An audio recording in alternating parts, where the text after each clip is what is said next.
My son's friends' parents want to adopt him. All names have been changed to protect everyone involved. I, 24F, am a single mom to my son, Owen, 8. It's been just us since day one. His father isn't in the picture and has been able to avoid child support for years now. Yes, I've tried everything.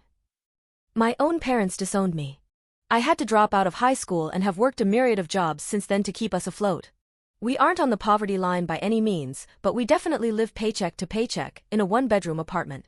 It's not ideal, and I hope within the next couple of years we'll be someplace bigger. For now, it's our situation. I've raised Owen to know that money isn't everything. We may not have a lot. He won't always have the newest this or that. But we have each other. The two of us are very close. He has never gone without the basics, but I admit, he doesn't get a lot of fun extras. I try to save a little here and there to make birthdays and holidays fun, but it's still never anything glamorous. And I think Owen was fine with that. Until recently, anyway. In our area, all the public schools are based on a lottery system. So, your child has a fair shot of going to any of them, so long as you put in their name. Our neighborhood school is not great and in a pretty crappy area, so I decided to put him in a different one across town. It's near my job, so it works out.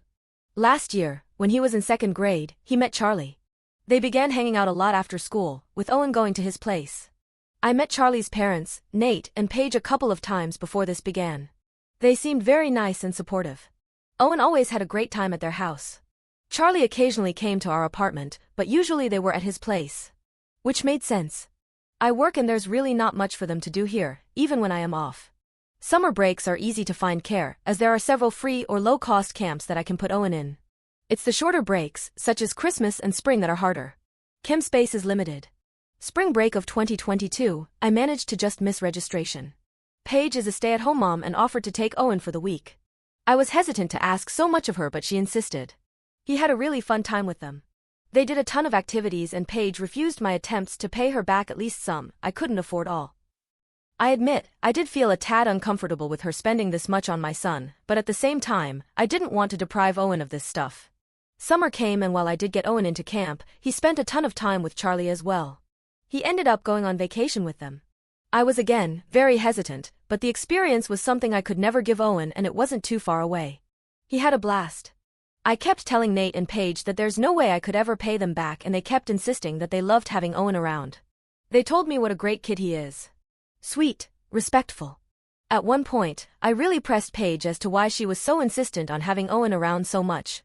That's when she told me that they never planned for Charlie to be an only child, but all attempts at giving him a sibling just didn't happen. They know that Owen will never make up for not having a brother, but if they can give him a consistent playmate so he's not lonely, they'll do it. Should this have been a red flag? Maybe. But at the same time, I found it sweet that the boys considered each other brothers. I thought it was innocent. Surely, Paige and Nate knew the truth. Right? Right? This continued for a bit and come Christmas break of 2022, Paige and Nate insisted that I not even bother to try to get Owen into a camp, they'd take care of him for me. I was grateful. They ended up getting him more Christmas gifts than I did. I tried to set my pride aside because it was about Owen, not me. This is still when things finally started seeming off to me. I understood a gift on his birthday, and while they didn't get him as many gifts as they got Charlie, it was a lot more than you would typically get your kid's friend. Fast forward to now. Spring break was last week and this time, Paige and Nate didn't just offer to take care of him during the day while I worked, they asked if Owen could spend the entire week at their house. Honestly, it meant I could pick up some more shifts and save up for the bike Owen wants for his birthday. So, I said yes. I went to pick him up on Saturday afternoon. The kids were playing out back, so Nate and Paige asked to talk to me. They sat me down and said they love Owen and he's always such a joy to have. I thanked them profusely for all they'd done for him. Paige suggested that Owen stay a little longer. I pointed out Easter was Sunday plus school started up on Monday. They said they could take him to school. I felt weird and said, no, it was time for Owen to come home. That's when Nate suggested that Owen stay with them long term. I could still see him, but they would take care of him. I thought they were joking and said like what, you'd be his guardians or something? They got quiet and the reality rushed over me. I pointed out that this wasn't a movie. They can't just get custody. They started spouting some legal stuff about how I could assign them as guardians and they would help make this transition smooth. They told me to think about Owen and what's best for him. I told them there was no way in hell I was going to give up my son. I grabbed Owen and we left. I've blocked their numbers. Owen has no clue what's going on. I'm keeping him home tomorrow and took the day off work to figure some stuff out. Legally, they can't take him. But now I know what they want and I'm terrified. I don't want him going back to that school. Do we move? I'm so lost. And I feel so stupid because looking back, all the warning signs were there. I know Owen is going to be devastated losing Charlie, Paige, and Nate. How am I ever going to explain it to him?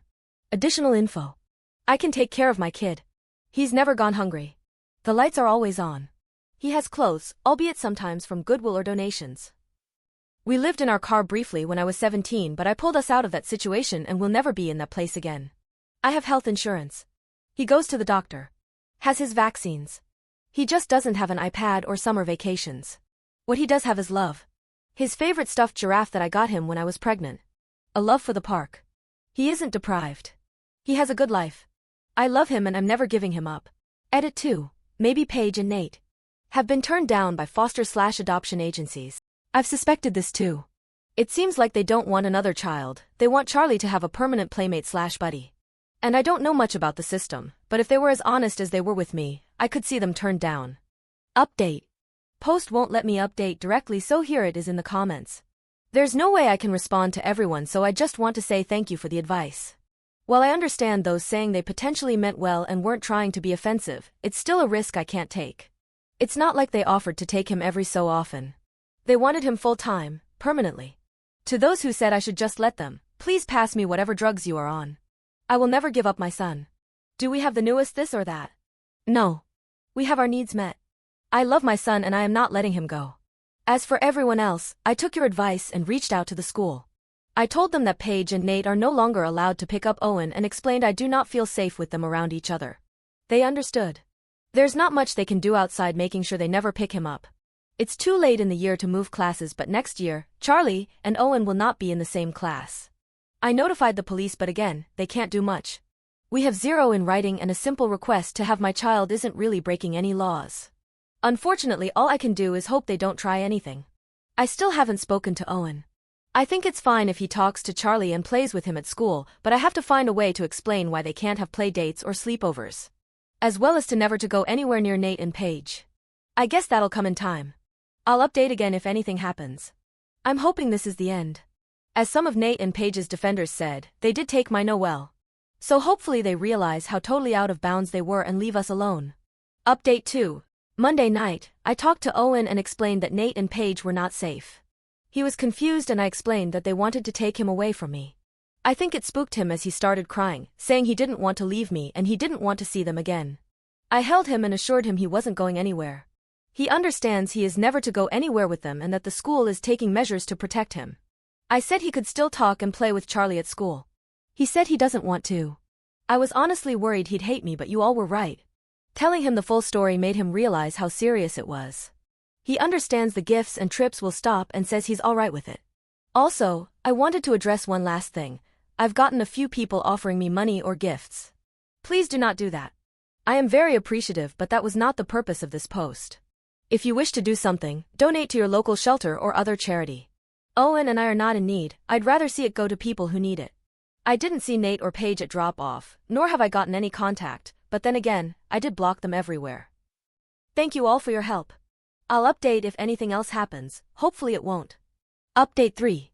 I have tried to post this update in true off my chest, but it keeps getting auto-deleted. Since I have so many followers, I figured I'd update here and hopefully it gets around. Well, what everyone feared would happen, did.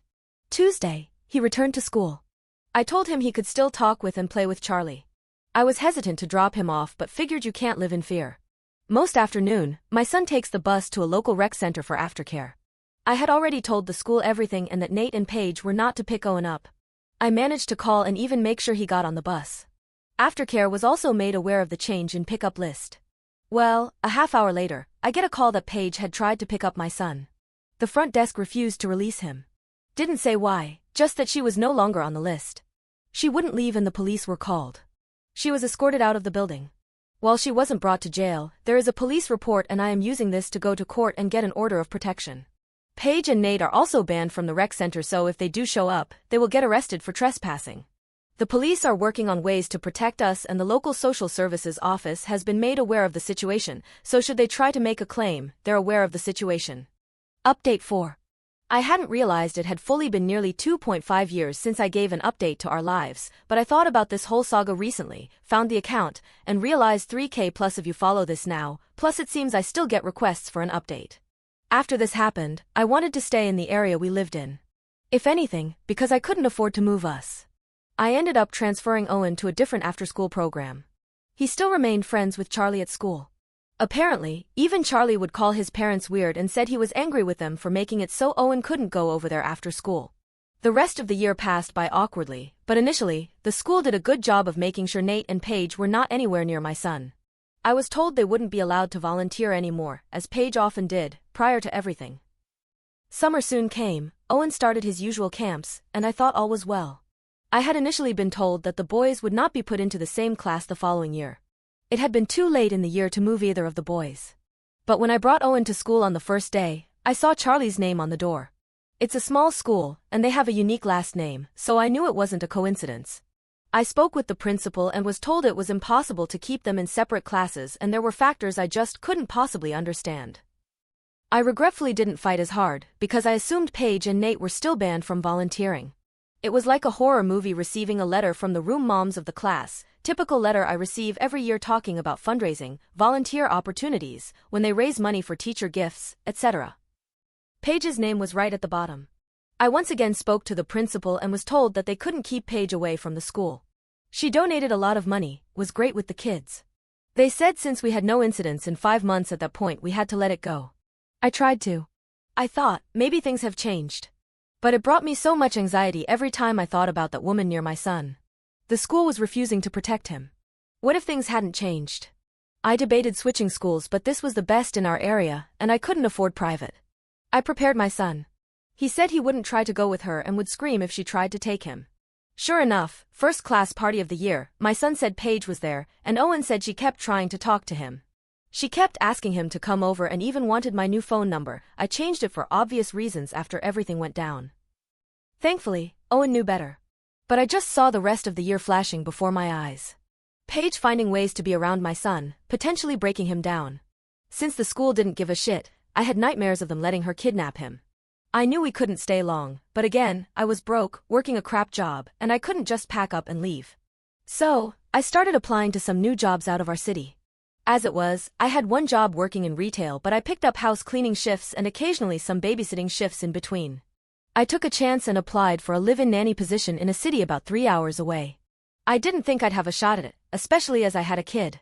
But, I met with the parents and they were so kind, so sweet. They were more than happy to let me bring Owen with me and let us live with them. They had an in-law suite I could live in as long as I was working there. It was only 1 bedroom, but Owen and I were used to that. He was a little sad about leaving his friends, but we jumped at the opportunity. I admit, I was nervous to put ourselves in a similar situation as before. What if these people enticed my son and wanted to take him? But, thankfully, they weren't like that. They were kind to Owen, but they maintained boundaries.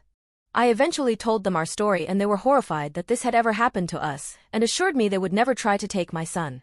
I was making better money living with them, and since I didn't have rent or utilities to worry about, I was able to save up more than usual. Owen thrived in his new school. The best part was, he got to spend time with me and the little ones I took care of. No more crazy hours, no more after-school programs. After 8 years, we finally caught a break. The family recently outgrew their need for a nanny, but they were happy to help me find a new job.